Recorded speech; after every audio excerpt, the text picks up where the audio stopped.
বৈষম্য বিরোধী আন্দোলনে গুলিবিদ্ধ আবু সুফিয়ানকে চিকিৎসার জন্য আর্থিক সহযোগিতা প্রদান করেছে বাংলাদেশ জামায়াত ইসলামী বরিশাল মহানগর।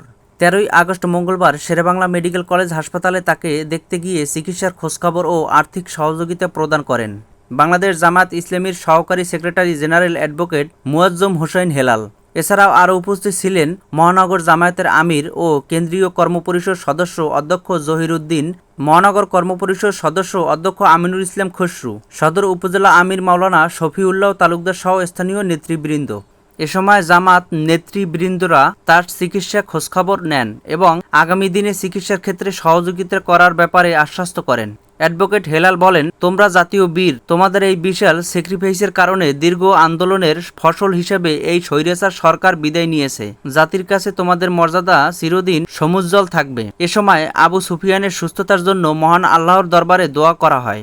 আবু সুফিয়ান দারুল উলুম ইসলামিয়া কারিমিয়া মাদ্রাসায় পড়াশোনার সুবাদে ঢাকায় থাকেন। ৪ আগস্ট যাত্রাবাড়ী থানার সামনে গুলিবিদ্ধ হন এবং ঢাকা মেডিকেলে চিকিৎসাধীন থাকেন। বর্তমানে তিনি শেরেবাংলা মেডিকেলে চিকিৎসাধীন আছেন। তার গ্রামের বাড়ি বরিশাল সদর উপজেলা চরবাড়িয়া ইউনিয়ন লামছড়ি গ্রামে।